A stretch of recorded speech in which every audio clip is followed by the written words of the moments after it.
Toda la materia está formada por pequeñas partículas. Dependiendo de la presión y la temperatura, la fuerza de unión de esas partículas varía, como también puede cambiar la separación entre ellas. Debido a esto, las sustancias cambian de aspecto y sus propiedades son distintas. Los estados físicos o de agregación definen el aspecto de la materia. Se conocen 4 estados físicos: el sólido, el líquido, el gas y el plasma.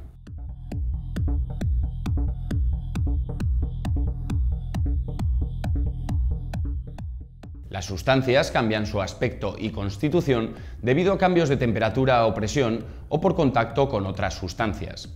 Un cambio físico no altera la naturaleza de la sustancia y es reversible. Por ejemplo, al calentar un trozo de hielo, este se fundirá y obtendremos agua líquida. La sustancia no ha cambiado y si lo enfriamos volveremos a obtener hielo. Un cambio químico, sin embargo, altera la naturaleza de la sustancia. Por ejemplo, al calentar carbón hasta quemarlo, la sustancia que generará la combustión será dióxido de carbono, que no podremos convertir en carbón por mucho que lo enfriemos.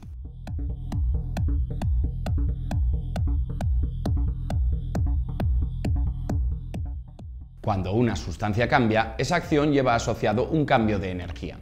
Si las sustancias finales son más estables que las originales, se desprende energía, por ejemplo en la combustión de gas. Si por el contrario las sustancias originales son más estables que las finales, se absorbe energía, por ejemplo el deshielo del agua. Hemos de tener en cuenta que la energía asociada es mayor en los cambios químicos que en los físicos.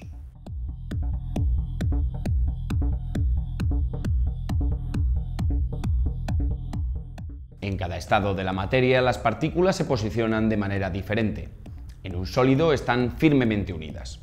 En un líquido se encuentran en contacto. En un gas están completamente separadas. Y en los plasmas están divididas en partículas más pequeñas. El estado de la sustancia depende de 2 factores: las fuerzas de atracción entre las partículas y la temperatura. Las fuerzas de atracción entre las partículas son propias de cada sustancia y su valor siempre es el mismo. Cuanto mayor es la temperatura, mayor es el estado de agitación y aumenta la distancia a la que se encuentran unas partículas de otras.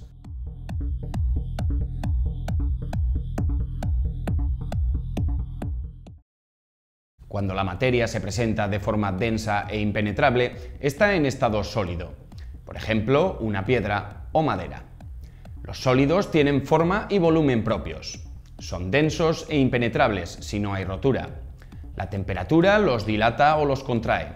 Su volumen no varía por cambios de presión. Pueden ser rígidos o flexibles.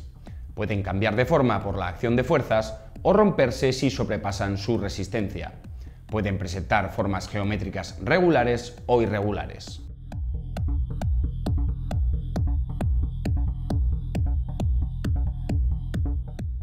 Veamos ahora las características de los sólidos según su estructura interna.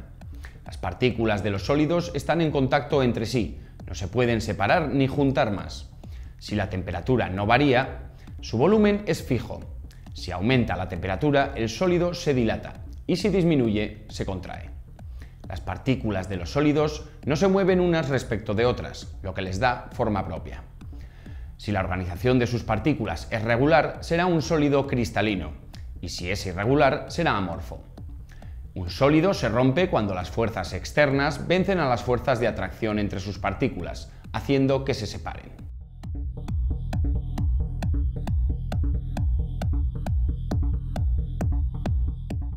Veamos ahora los principales tipos de sólidos. Los metales tienen buena resistencia, flexibilidad y plasticidad. Son buenos conductores eléctricos y del calor. Las aleaciones o mezclas tienen cualidades especiales. Los silicatos son vidrios y cerámica. Tienen gran dureza y es destacable la transparencia del vidrio y la resistencia al calor de las cerámicas. Están formados por silicio, oxígeno y diversos metales. Los polímeros son plásticos y fibras y están formados por unión de moléculas simples. Existen naturales, como la madera, el caucho o la seda, y artificiales, como la silicona, el nailón o el poliéster.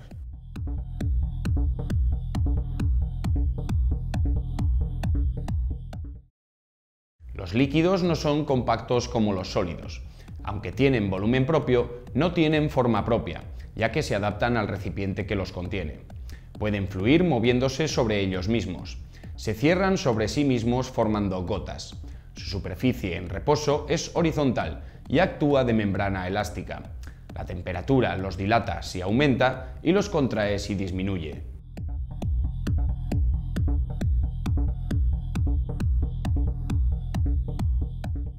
Veamos ahora las características de un líquido atendiendo a su estructura interna.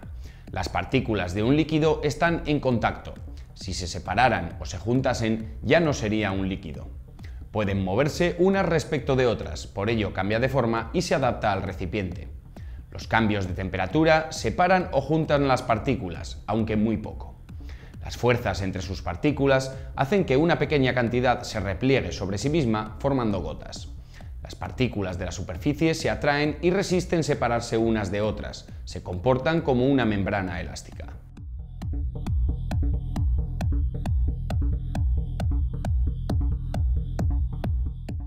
Veamos ahora los principales tipos de líquidos. En un primer grupo encontramos el agua y las mezclas hidrófilas.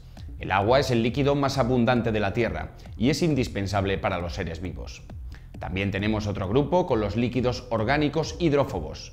Generalmente se obtienen a partir del petróleo y pueden ser combustibles, como la gasolina o el gasóleo, aunque hoy en día también pueden obtenerse de productos y residuos vegetales, o pueden ser pinturas, barnices, lubricantes o disolventes.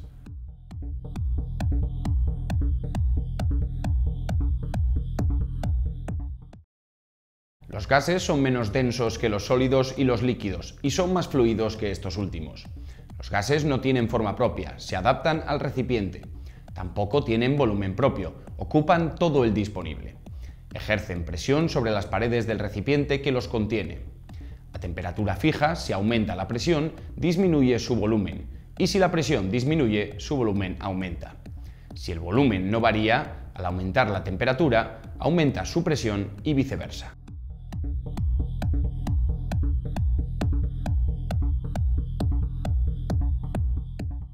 Veamos ahora las características de los gases atendiendo a su estructura interna. Los gases están formados por partículas individuales, sin uniones entre ellas. Las partículas están muy separadas entre sí. Estas se mueven continuamente a gran velocidad. Por ello, los gases se expanden y escapan de los recipientes que no están cerrados.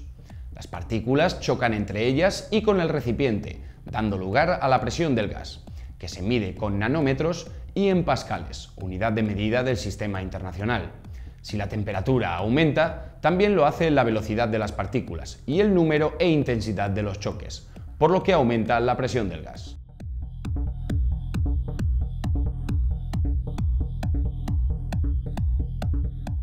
Veamos ahora los tipos de gases. El aire, compuesto casi en un 70% de nitrógeno y un 30% de oxígeno, además de para respirar, lo usamos, por ejemplo, en neumáticos. Algunos gases, como los freones, cuya expansión produce enfriamiento, se usan en circuitos refrigerantes. Hoy en día se usan otro tipo de gases, ya que los freones degradan la capa de ozono.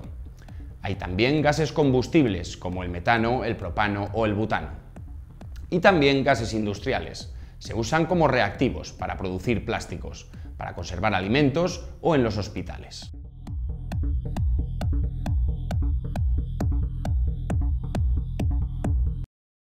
El estado de plasma es el más abundante de la materia.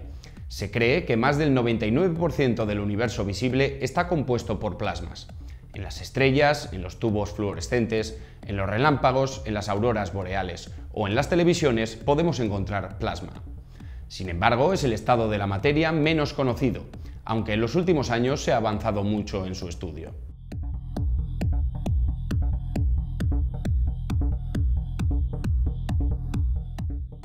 Un plasma es un estado no agregado de la materia, formado por partículas cargadas eléctricamente.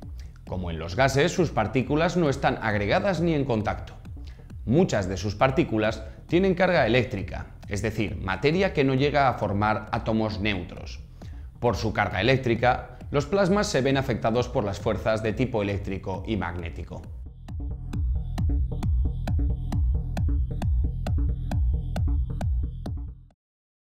Un cambio de estado es una modificación en la forma en que las partículas de una sustancia se agrupan unas con otras. Las sustancias cambian de estado debido a cambios de presión o de temperatura. Los estados de sólido, líquido y gas se dan a temperaturas bajas, y es relativamente sencillo que una sustancia pase de uno a otro.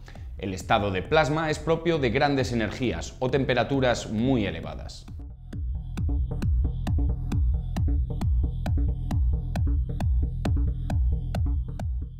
Veamos ahora la conversión sólido-líquido.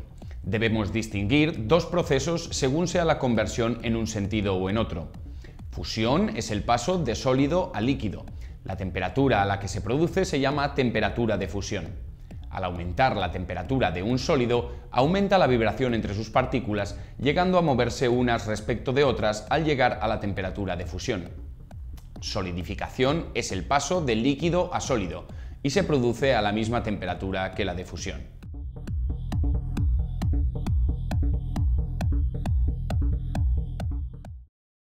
Recordad que las partículas de un líquido están en contacto y pueden moverse unas respecto de otras, pero no tienen energía suficiente para vencer las fuerzas de atracción entre ellas.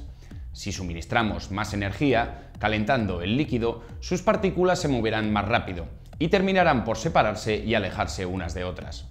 El proceso de conversión líquido-gas puede suceder de dos formas: a cualquier temperatura y en la superficie, o a una temperatura concreta en toda la sustancia.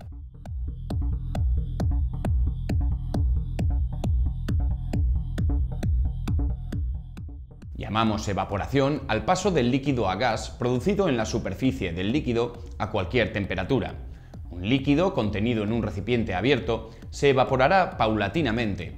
Otro aspecto a tener en cuenta es el aire, el cual favorece la evaporación.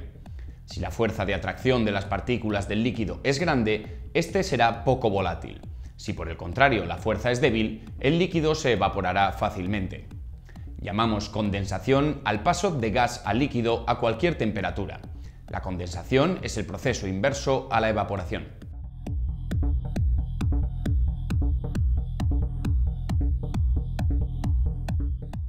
La ebullición es el paso de líquido a gas cuando se produce en toda la sustancia a una temperatura determinada.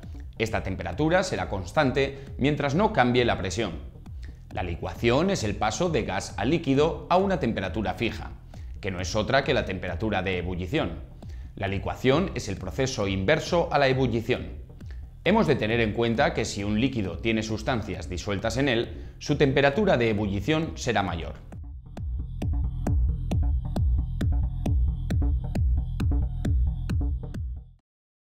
La sublimación es el paso directo de sólido a gas sin pasar por el estado líquido. Puede darse a cualquier temperatura, aunque cuanto mayor sea, con más facilidad se dará este proceso. El paso de gas a sólido se conoce como sublimación inversa. Algunas sustancias capaces de sublimar son el yodo, el dióxido de carbono y el hielo seco.